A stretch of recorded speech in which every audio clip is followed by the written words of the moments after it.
It's Juck on Bucks. With the Big Ten expanding next year and the playoffs expanding next year, I wanted to see how many teams are actual contenders for both a conference championship and a potential playoff berth. To do that, we got to break down these schedules, so let's get to it. See where the Buckeyes stack up against the competition. I like what I see, guys. Let's get to it. Welcome to the show. You can go out and do whatever stupid deals you want to do, the most ridiculous buyouts in the world. And we want to be careful. You'll get a total pass. You'll get a pass. And welcome in. So, we have 8 possible contenders next year in the Big Ten. We're going to break them all down real quick, and then we're going to go through those schedules and see where they stack up. Now, I just want to say, when I say that I'm really excited about what I'm seeing here, I'm only somewhat excited. Because when we first got the news that we were getting these 4 teams in from the Pac-12, one of the things that excited me most was that we were going to get most likely 1, maybe 2 more big games a year during the regular season to get up for. We have so many games where Ohio State is favored by so much that we're just watching to see how much we can blow a team out by, who's looking good, can we see the guys come in off the bench, the guys of the future, how are they doing, how are they looking and developing. And so few games where we actually have, a spread that's within 7 points where there's a chance we could lose the game. Every year it's essentially 1 good out-of-conference game, Penn State and Michigan. 3 games in an entire regular season of 12 games that we actually get up and get the juices flowing for. And I want more. And I was thrilled with the potential of having a USC on the schedule in addition to that, or an Oregon on the schedule in addition to that. Or maybe some years where 2 of those guys were on the schedule in addition to Penn State and Michigan and an out-of-conference. Well, we didn't protect the Penn State game, so this year is the last year, this upcoming season, that we are playing Penn State on the regular. That's over. We're going to play them just as much as we play a USC or an Oregon or anybody else in the rotation. Michigan is our only protected game. They're the only team we're playing every year. And that's a bummer. I really hate losing Penn State every year. I know that most people don't view it as a tremendous rivalry, but, we've been playing them for 20 years every year straight. And if you want to look back at the biggest regular season games we've had over that 20 years, 14 of them are Penn State games. The Michigan games, the number of tight games, and they're usually tight. I'm exaggerating. Okay, so maybe it's 10-10. I'd have to go through and look. Maybe that's a show, actually. But Penn State games are great. Ohio State, Penn State games are always awesome. We all know this. It's a move that we made not protecting it to give us an easier path. And I get it. And I get that mindset. And, in some ways, I agree with it. But I'm going to miss that game year in and year out. I definitely am. And I would love to hear your thoughts on the Penn State game. Good move, not protecting it. Bad move. What do you guys think? Am I on an island on this one? I'm very upset by it. But let's get to the playoffs, right? So it is going to be amazing to see how many teams next year, the first time this unfolds, from the Big Ten, from the SEC, make it to this playoff. There's scenarios where you could get up to as many as 5 or 6 from one of these conferences, and that's insane. It's insane to think about also that it's so much easier to get to the playoff than it is to win the conference championship. And as we look at these schedules, I think that and I'm stretching it out a little bit, I think that there are 8 potential teams in the Big Ten that we could call contenders. We could call 8 teams contenders to make it to that playoff. And we're going to go through their schedules because it's fun. And I'm going to show you here, there are so many big games next season that we have to look forward to that I was worried with this playoff that we would lose a lot of excitement in the regular season because the games won't mean as much. It was so exciting watching a team that was above us in the rankings in the past format and root against them to lose because if they lost, they were out. They were done. They weren't making it to the postseason. Well, now for blue blood programs, generally you can get away probably with losing 2 games and make it. I mean, if you're an Alabama or you're an Ohio State or you're a Georgia, you lose 2 games, you're going to make it in. It's just that simple. And that's advantageous to us, but it also takes away a lot of the joy of watching some of the regular season games of teams that we can't stand, because if they lose that game, that big upset, it doesn't mean as much anymore. And, there's give and take with doing it both ways, because the playoff is obviously going to be insanely exciting, but we lose a little bit from the regular season. But what saves it is the conference expansion and the new awesome matchups. And we'll do this with the SEC too, but the Big Ten has some amazing matchups next year, and we're about to go through them. And let's start with the hardest schedule in the Big Ten next year, and that is the defending national champion, 3-time Big Ten champion, Michigan Wolverines. So next year, and I bet they wish they had this back in their scheduling 7 years ago when they scheduled Texas as their out-of-conference game. They start with Texas, then they play USC, Oregon, Washington, and Ohio State. And a little bit of a kicker there, they also got Fresno State on their out-of-conference schedule. And Fresno's always tough, and they were really tough last year. So 5 massive games for Michigan. And as much as I can't stand them, I hope when reviewing what they do with this schedule that the committee sets the precedent that they are going to reward wins over penalizing for losses. And the reason is because I want teams like Ohio State and Michigan and Texas and Alabama to continue to schedule that big out-of-conference game. Because if we see that they're being penalized for losses more than they're being rewarded for wins, everybody's going to cut that game out. They're already thinking about it because the conference schedules in the Big Ten and SEC have gotten so much harder already. And I would hate to see that. Those first couple weeks of the season are always so exciting, and we've got a couple of them in the Big Ten that are playing some out-of-conference games that are awesome, and we'll go over them. But Michigan, Texas, USC, Oregon, Washington, Ohio State, Fresno State kicker, toughest schedule in the Big Ten by far. Number 2, newcomer here, USC.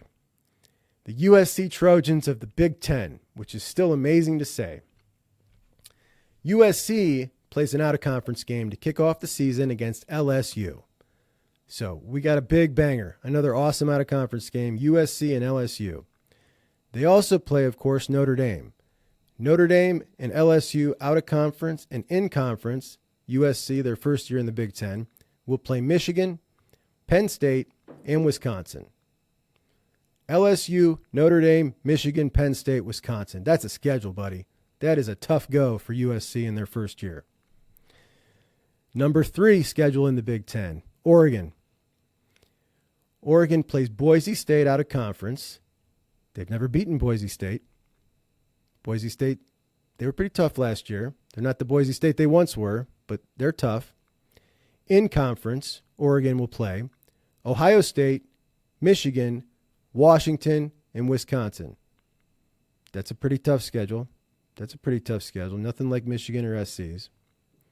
Number 4, Wisconsin.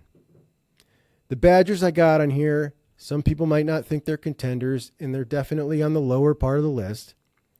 But I like to think Fickle is getting them in order.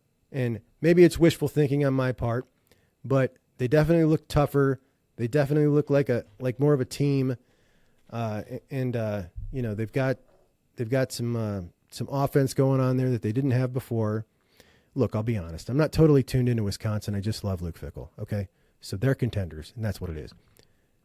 I'm a fan. Okay, not a fan of Wisconsin, but I'm rooting for them. So Wisconsin, with the 4th hardest schedule, they start off with Alabama out of conference. That's awesome. Sweet game. I'll be rooting hard for them. So they got Bama, Oregon, USC, Penn State, and Iowa. That's a tough schedule, man. Wisconsin, number 4, tough schedule.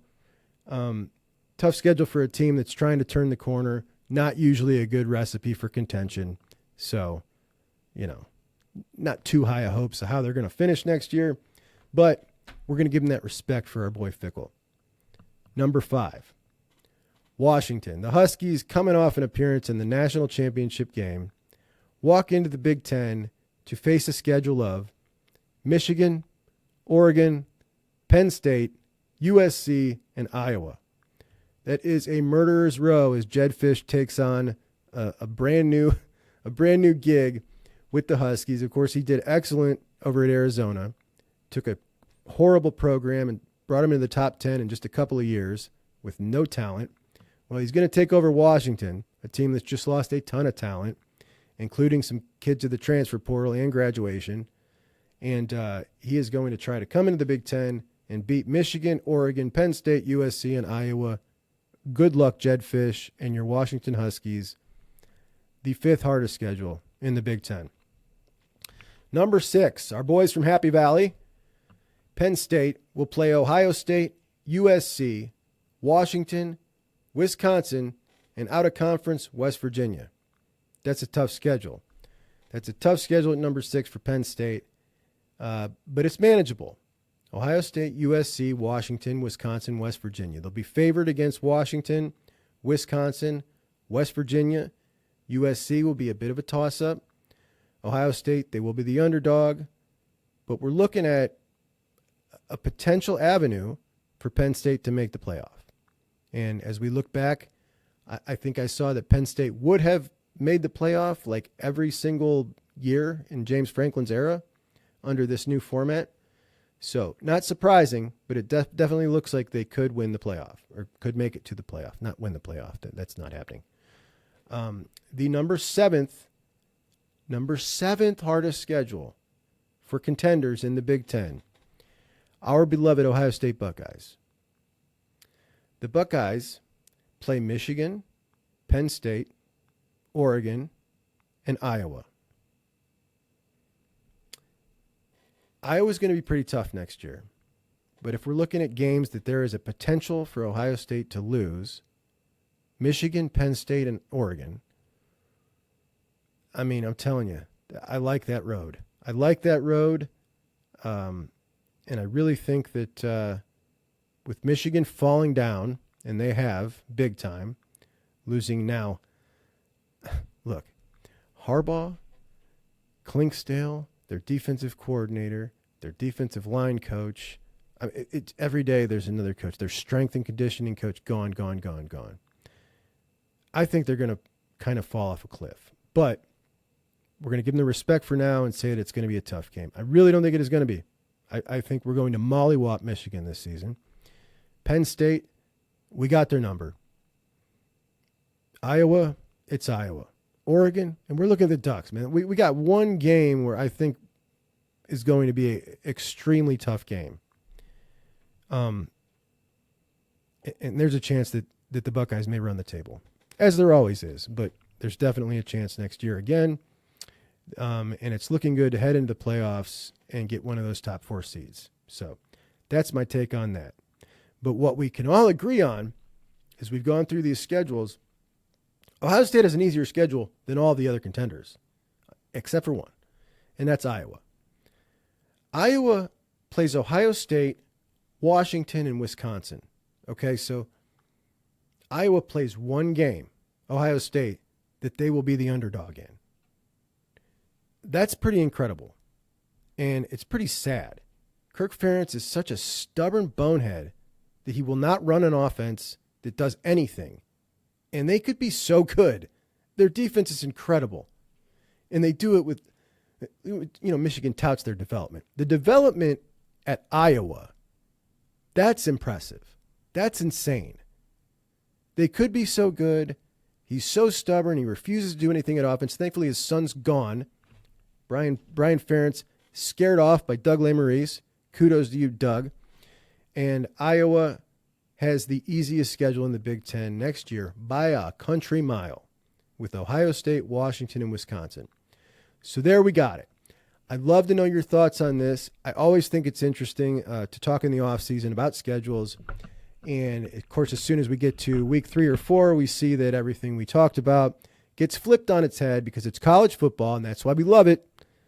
But in the comments, let me know, where did I get it wrong? What do you think? And I really want to know, Penn State, should the Buckeyes have protected that game?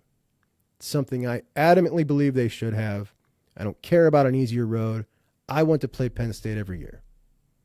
So let me know. Please like, please subscribe, share the show with your pals, and I will talk to you tomorrow. Chuck on Bucks. Go Niners, I guess. I don't know.